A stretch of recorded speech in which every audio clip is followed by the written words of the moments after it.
सर्वसामान्यांच्या हक्काचा आवाज जागर जनस्थान।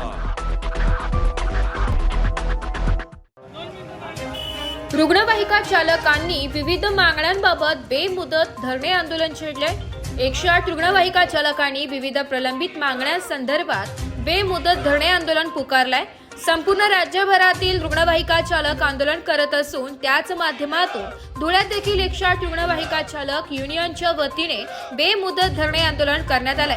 यात समान काम समान वेतन तत्वावर वेतन व भत्ते 14 ऑक्टोबर 2024च्या अधिसूचनेनुसार कुशल दर्जाचे वेतन आता करावे, 8 तासांपेक्षा जास्त कामाबाबत दुप्पट दराने मोबदला मिळावा, सर्व प्रकारच्या कायदेशीर रजा व रजेचे वेतन कॅशलेस आरोग्य विमा 8.33% वार्षिक बोनस, वाहन धुलाई भत्ता, 10 तारखेच्या आत वेतन, 5 वर्षानंतर ग्रॅज्युटी फुल अनाउन्स इत्यादी मागण्यांबाबत रुग्णवाहिका चालकांनी बेमुदत धरणे आंदोलन केले। या प्रसंगी विनोद बोरसे, अनिल थोरात, अल्ताफ काझी, आप्पा सोनवणे, भैया भामरे, सचिन थोरात, ईश्वर दरेकर, चंदू चौधरी यांच्यासह पदाधिकारी मोठ्या संख्येने उपस्थित होते। 2014 पासून 108 रुग्णवाहिकेवर चालक या पदावर कार्यरत असून तरी आम्ही 2014 तर 2025 पर्यंत अल्पशा वेतनावर काम करतो। तरी आम्हाला सरकारला आणि कंपनीला सांगायचं आहे की आमच्या पगारामध्ये फार कमी आहे, तरी आमचे मुलं बाळ यांना आमचे कोण बँक आम्हाला लोन देत नाही, तरी आमचा पगार समान काम समान वेतन मिळायला पाहिजे।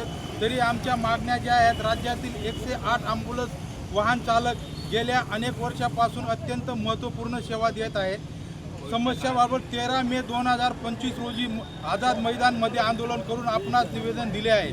चर्चेच्या वेळी आपण 108 वाहन चालकांच्या मागण्यांबाबत सकारात्मक भूमिका घेऊन न्याय देण्याचे आश्वासन दिले होते। त्याचप्रमाणे आपण सेवा पुरवठादाराशी पत्रव्यवहार केला, परंतु सेवा पुरवठादाराकडून कुठलाही प्रतिसाद मिळत नाही असे दिसून येत आहे।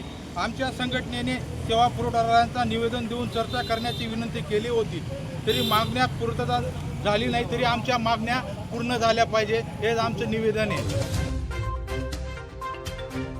जागर जनस्थानकरिता रूपक बिरारी, धुळे।